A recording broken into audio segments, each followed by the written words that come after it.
فرماتے ہیں پروردگار شاید میرے سمجھانے میں کوئی کوتاہی ہے کہ یہ سمجھ نہیں پا رہے، اور روتے تھے، گریہ کرتے تھے، سامنے کبھی اپنی امت کو تانا نہیں دیتے تھے کہ کیسے سنگ دل ہو، کیسے پتھر دل ہو، کیسے بے سمجھ ہو، کیسے نہ سمجھ ہو، اس طریقے سے سمجھا رہا ہوں پھر بھی نہیں سمجھتے۔ کبھی یہ نہیں کہا، خدا کو شکوہ کیا پروردگار میرے شرح صدر کو پڑھا دے، شاید میرے سمجھانے میں کوتاہی ہے، اور تو بہتر طریقے سے مجھے وسعت عطا فرما ان کو اور سمجھا سکوں۔ جب گریہ کرتا تھا اللہ کا رسول تو خداوند کریم ان کو تسلی دے کر فرماتے تھے کہ اے میرے محبوب وما علیک الا البلاغ،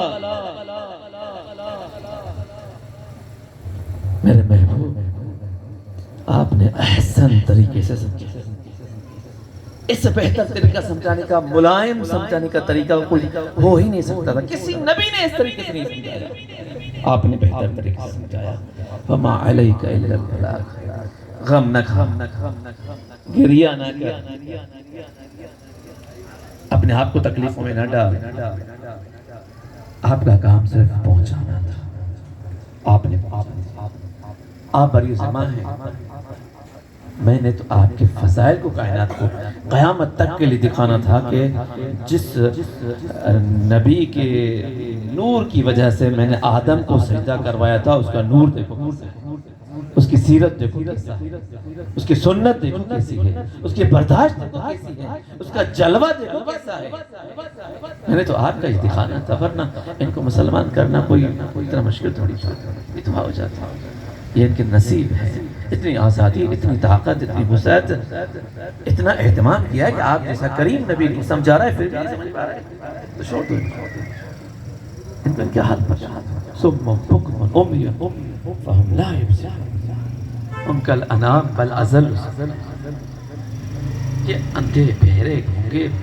بے سمجھ کم بخت یہ نہیں سمجھیں،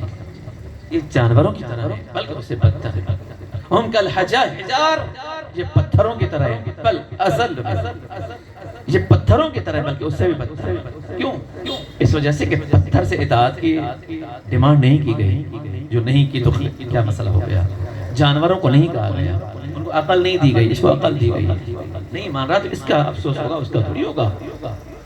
یہ رسول اتنا ستائے جانے کے بعد فرماتے ہیں کہ یہ انبیاء گزرے، فرق دیکھیں، وہ امتوں کو ختم کر کے جا رہے ہیں، یہ امت کے لیے دعا کر کے جا رہے ہیں پروردگار کہ نفسا نفسی کا عالم ہوگا، اور رسالت معاف فرمائیں گے، سب کہیں گے نفسی نفسی نفسی، اور یہ کہیں گے امتی امتی امتی، میری امت میری امت میری امت، پروردگار میری امت پر رحم کر، اور اپنی امت پر رحم کروانے کے لیے رسالت مآب نے انہی دنوں میں ایک مجمع اکٹھا کیا، اس مجمع میں آنے والوں کچھ اور بھی آئے جو اپنی مرضی کے ساتھ آئے، آ کر کہا کہ یا رسول اللہ آپ نے بڑا درس دیا،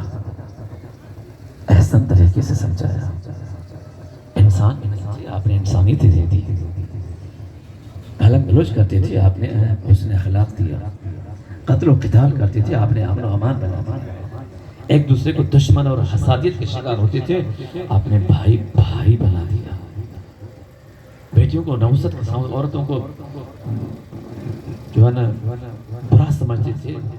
اپنی بے عزتی سمجھتے تھے، انہی کو آپ نے ہمارے لیے باعث عزت اور فخر قرار دیا۔ یہ آپ کے اتنے احسانات، کئی خداؤں کو بنا کر ان کو پوچھتے تھے، آپ نے کئیوں سے نجات دلوائی اور ایک خدا کا سجدہ گزار بنا دیا، توحید پرست بنا گیا، شرک سے بنا ہٹا دیا، یہ آپ کے احسان ہیں اور گون احسان۔ اے اللہ کے رسول، حل جزاء الاحسان الا الاحسان، کیا ہے نیکی کا بدلہ نیکی کے بغیر کچھ ہو سکتا ہے؟ تو ہم آپ کے نے ہمارے اوپر نیکیاں کی، ہم اس نیکی کا اور تو کچھ نہیں دے سکتے، ہم آئے ہیں آپ کو کوئی چیز چاہیے تو ہم سے لے لیں، اجر رسالت ہم سے لے لیں، آپ نے رسالت احسن طریقے سے پہنچائی، کچھ لے لیں۔ آگے سے رسالت مآب صلی اللہ علیہ وسلم نے پھر جو زندگی بھر کرتے رہے وہی کیا کہ آپ میرے مزاج سے ابھی تک ناواقف ہیں، اگر میرے مزاج سے واقف ہوئے، مزاج رسالت مآب، مزاج محمدی سے واقف ہوتے تو کبھی اس طریقے سے میرے سامنے آ کر مجھے نہ کہتے کہ مجھ سے لے لو، یہ تو میرے آغاز میں بھی یہی تھا، میں تبلیغ توحید کر رہا تھا، تم یہ کہہ رہے تھے مجھے کہ لڑکیاں چاہیے تو ہم دے دیں، بیٹے چاہیے تو ہم دے دیں، جاگیریں چاہیے تو ہم دے دیں، اور کچھ غلام چاہیے تو ہم دے دیں، پراپرٹی چاہیے تو ہم دے دیں، جو چاہتے ہیں ہم سے لیں۔ یہ ایک خدا کے دین کی اور اس کے پیغام کی تبلیغ شروع تھی۔ ہمارے خداؤں کو برا بلا نہیں۔ یہ تو شروع میں بھی آپ لوگوں نے یہ کہا تھا،